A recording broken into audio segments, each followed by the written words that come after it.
Watch it, mate, and welcome to Random Packet Loss. My name is Kieran Maxey, and today we are watching a game from the King of Servers event on the day after the Dark Sphere Regional, or I should say, day after the Swiss. The actual good players are currently batting out in the top 8.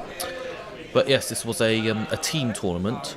So on the left we have Brian from the Dedicated Response team, which was my team, and on the right we have Daniel from the Cross Trash Collectors. Brian playing Hasbiroid ETF, and Daniel playing Kit.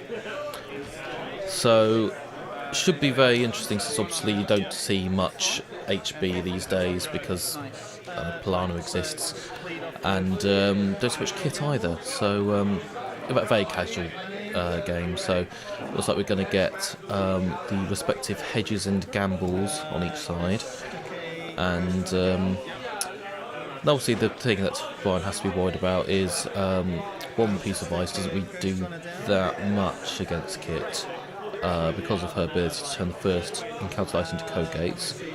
But also, by looks of it, we've got two Ghost Runners here. Looks very much like we've got a stealth build, and they're just all paintbrush in hand. So this is going to be very interesting. See if Daniel's just going to go for the install the code gate, paintbrush all the ice you want, and then just get in.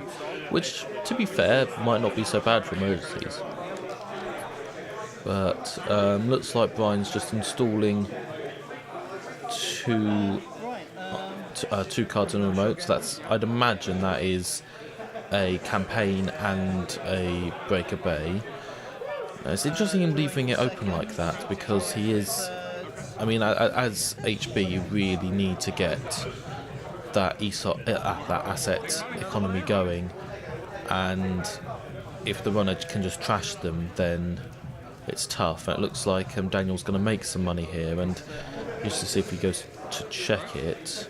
I think you'd have to check it really, just to see if you can trash some of these things. But no, it looks like Brian's going to get it. So that is a Breaker Bay and Adonis. And I would not be surprised if we see a piece of ice. I think it's a Turing coming into his hand. I'd very much like to see that going over the Adonis, because you know you just that Adonis will print money if you if you can protect it, and say HB really needs money. So here we go. I'm not sure what that is. I think it's a Caprice in hand. So this is a very good start for Brian here. So if he can just, let that Adonis tick down while building up that remote, install Caprice. Looks like he's installing the Caprice in there now, just to kind of defend that. And Brian could very quickly create a very taxing remote, which he can safely score behind. But it's early days now. Looks like that looks like a employee strike, so that's going to cut off Hasbiroid's money quite a bit, and this is actually going to be quite brutal, because although Engineering the Future has one of those abilities which just seems so benign, but actually that one extra credit a turn is just insane. Like, it's just having a free pad campaign for the entire game, and turning that off is really does throttle their money quite a bit. But I mean, Brian's kind of overcome the first hurdle, which is getting a campaign to stick. So interesting to see this goes. So okay, so we've got another remote here, and I imagine that might just be another Adonis. I can't think what else it would be. Oh, and here comes Paintbrush, which is so setting up the combo a bit here. Get a lucky find, so plenty of money for Kit, just not a lot of anything else. But I mean, as soon as like a refractor is installed, suddenly like all that ice is tissue paper. But between all the Ghost Runners and all the money. So I wonder if Brian looks like he's drew a second paintbrush. That's useful. But I wonder if Brian wants to start double icing these servers. I mean, although of course with Caprice, it's forget that. That is cheeky Brian there, just sneaking out the Vitruvius. I had absolutely no... I mean, this is why you got to check remotes, folks. This is one of the great things about HB Wing compared to Jinteki Glacier, because, you know, Plano is obviously very strong right now, but they cannot sneak out agendas in the same way, because apart from the cheeky Philotic, which I'm a huge advocate for, you just, like, they know when you're trying to score, so you got to be pretty damn sure that you have a safe scoring window. And here we get Surfer, so we're getting an idea of what kind of nonsense Daniel is trying to run here. So, yeah. So I guess the kind of, because it's clearly a combo deck that Daniel's playing, it's kind of a slight clock on Brian to just get this sorted, and that looks like he's going for a score there. Still no breakers on Daniel's side, so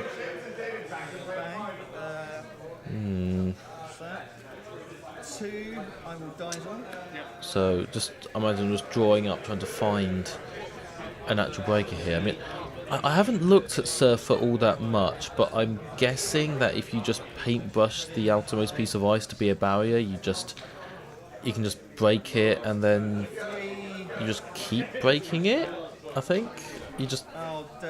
I'm not entirely sure how it works. I'll have to look that up, but okay, let's get a Dirty Laundry on Archives just for the, you know, it's an easy mark. Fine, whatever, but I don't think money is really Daniel's problem at the moment. He just really needs to find his pieces, and so he's slightly despairing at his lack of good stuff at the moment. Yeah, Brian's looking to just be able to safely score out. And it looks like, yeah, Plasquy?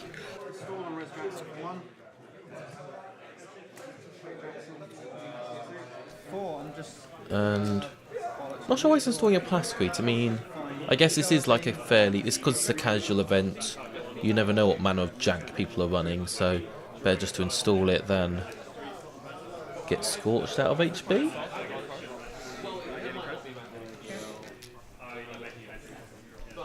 So, yeah, just going to install Jackson. Weird, because I was sure that he had... I think I know what's happening. I believe he installed the accelerated base test in that remote, and so he's going to try and do the ABT with the Jackson and kind of hope that Daniel doesn't go and trash the Jackson. This is what I think's happening. I'm pretty sure he put the ABT in that remote. So, I mean, ABT is just, accelerated base test, just one of those agendas that can just really, it's a really, really swingy card. It can just win you the game or just lose you the game. I suppose the existence of global food has kind of made it less dangerous, because you're no longer a danger of just dumping like a 5-3 and 2 2-pointers so much. It just lessens the impact of just randomly letting them want to have 5-3s. So it's like we've got a Refractor down, getting a run on R&D, and Jet, that's not going to stop him. And, oh yeah, it looks like Maker's Eye run. And so we've got a Steel, there's an Ash, and...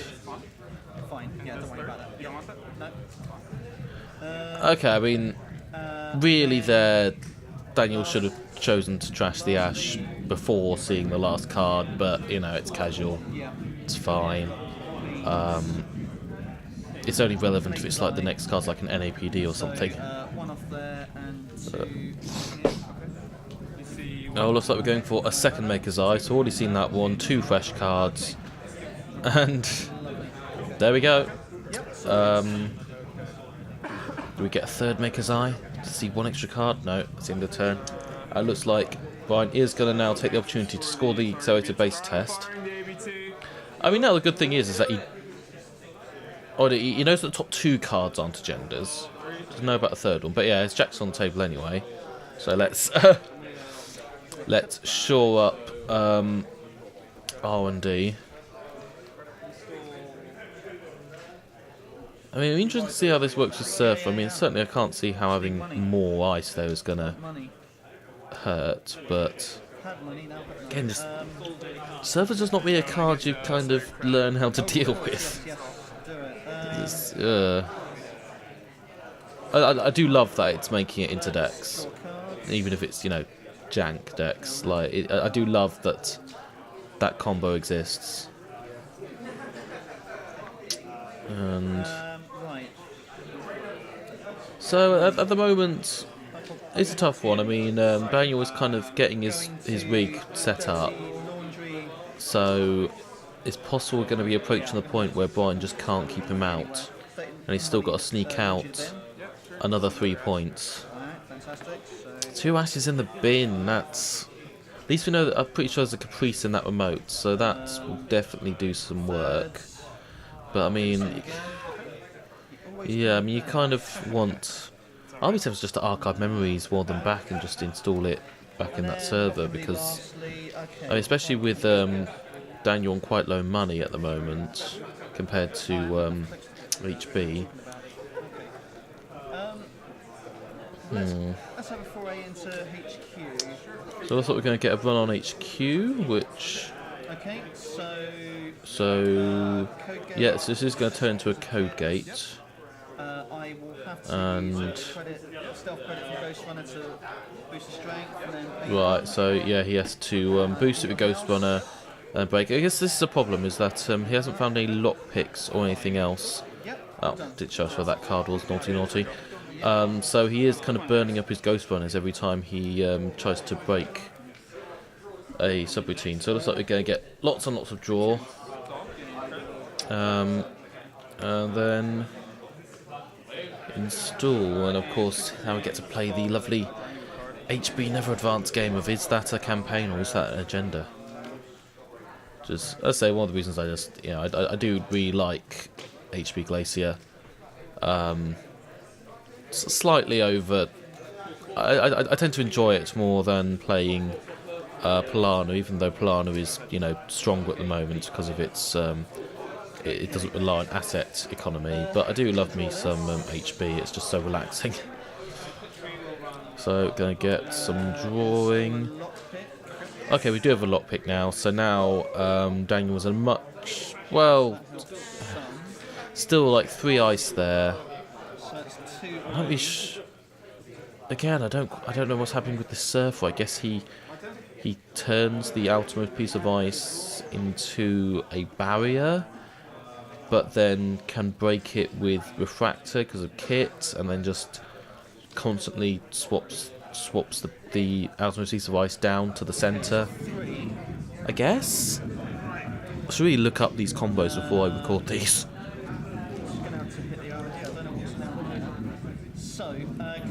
Looks like Daniel's trying to figure out this combo here as well. So looks like he's going to run R&D, and then he...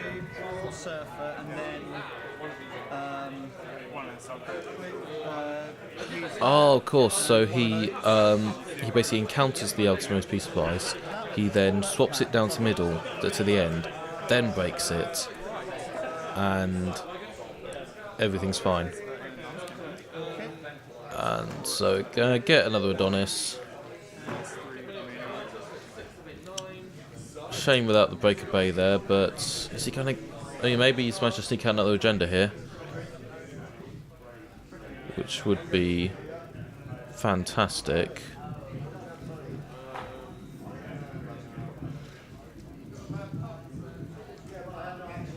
No, it's a weird one. I guess the more ice you have, the more he has to pay for Surfer.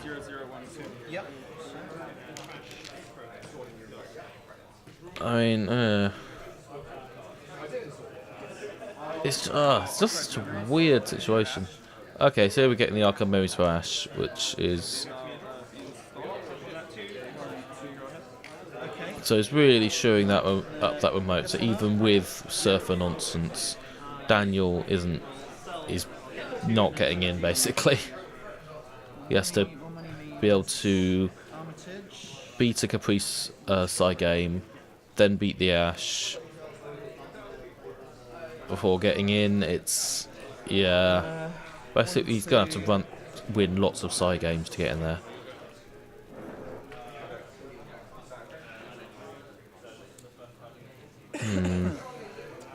One, two, three.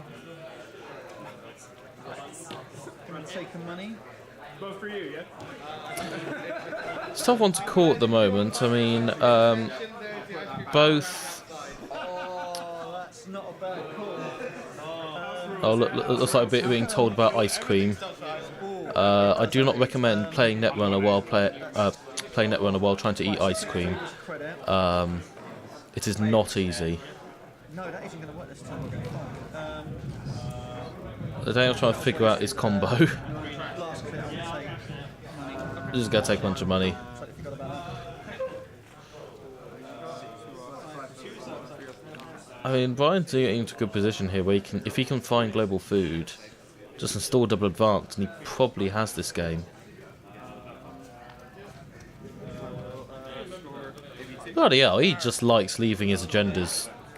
Like, I mean, to be fair, like, if the brother doesn't run like the first time, they're probably not going to run the second turn that it's sitting there.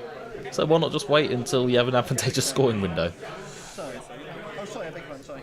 It's deciding where to fire here. Of course you fire the ABT, of course you do.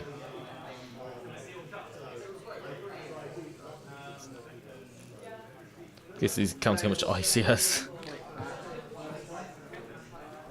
So you know, that's what our teammates are here for. You ask them if you fire the ABT, and we all shout yes. But no, Brian's doing the correct thing here, figuring out. Go on, fire the ABT. Do it. Go on. You know you want to.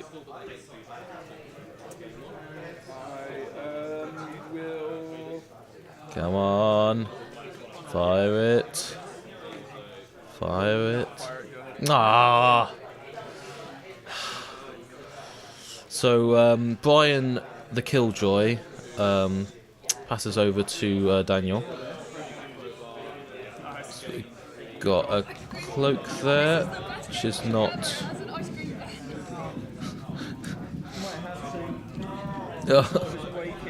Bloody ice cream distracting everyone.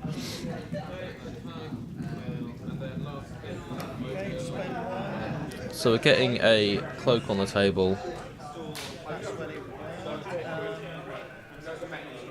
Is Daniel going to get his crazy combo nonsense off? But that's fine. All I need to do is 3. I'm going to go for Escher. Ooh, Escher. So I'll go here. No, I can't. Yes, it's code gates. Yeah, so he turns it into. That becomes a code gate, and he can break it. So firstly. No, he should be able to break it with the cloak, unless he's using the cloak later. Oh no, it's instead of actually. Sorry, yes, carry on. So what I need to do is I need to put one of these. So we've got the crazy combo wombo nonsense here. Without rezzing or de-rezzing. So that'll go up there. Okay, so looks like we're just putting all the barriers on the outside.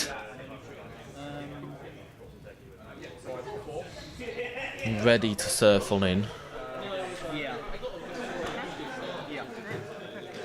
Are we going to get a last click? And then I need money, so I'm going to not that one, this one. I'm going to take I think he must have missed that he can use the cloak credits to break through the wall static, but eh.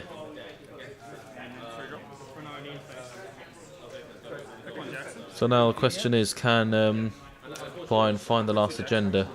He's certainly looking for it. Doesn't look like he's found it. You might just chuck that Eve campaign into the remotes just for some... I mean, it's got Breaker Bay, so what's he got to lose? And just try and bait out a run.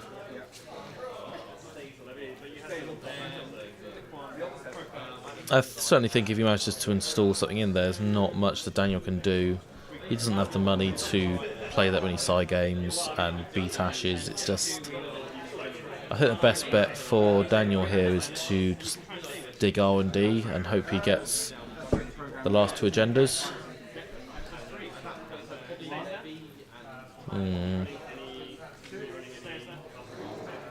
I think it's Brian here. He's just going to ice up R&D.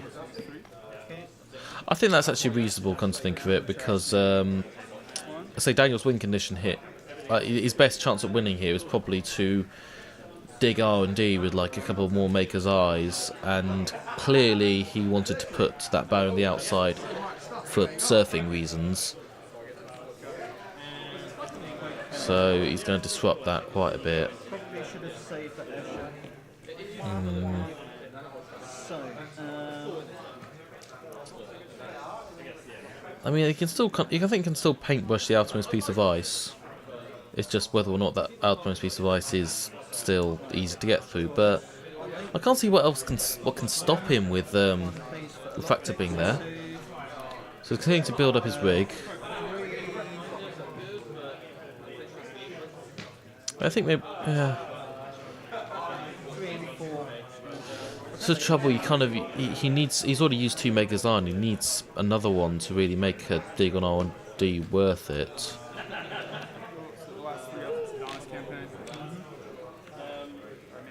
I mean, maybe you just run the remote and try and clear it out. It looks like.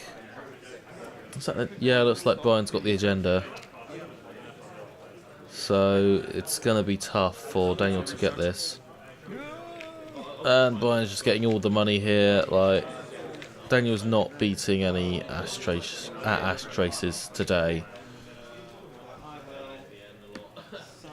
Which means that okay, so he needs to get in once and win a side game to trash the ash.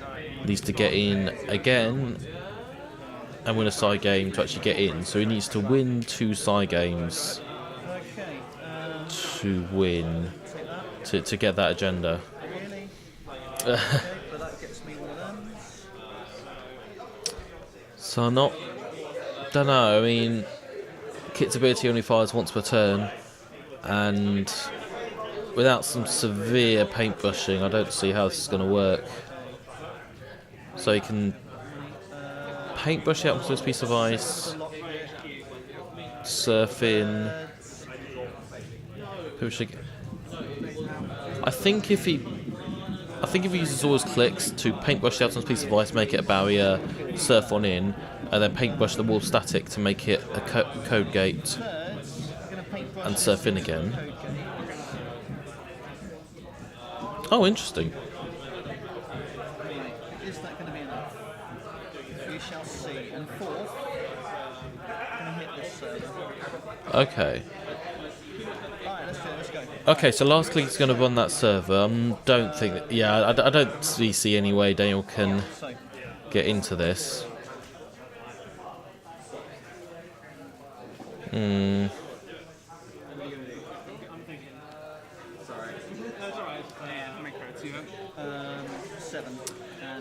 Daniel does have not enough credits to stop. I mean, Brian could just res Ash here. Like, if that's a maybe res Caprice for fun, and then just res Ash, and then just keep him out. Last click, yeah. Okay, fine. No res. Okay, fine. So no res on the outside piece of ice, so we're just going to get a surf in. In that case, I'm going to spend 2 to swap that. Going to go again. So that's the innermost piece. Yep. So then,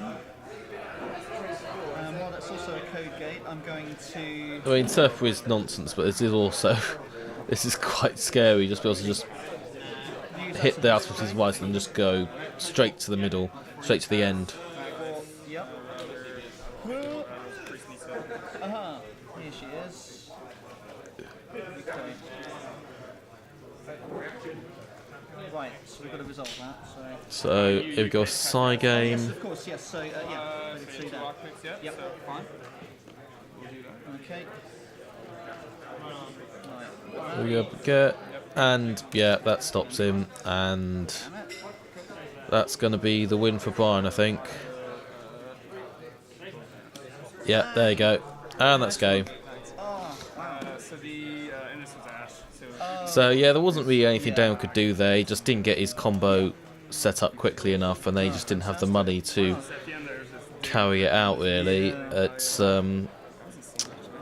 but anyway, it was a good game. So thank you very much for watching. Mine has been Kieran Maxey. This has been Random Packet Loss, and yeah, thank you very much. Yeah.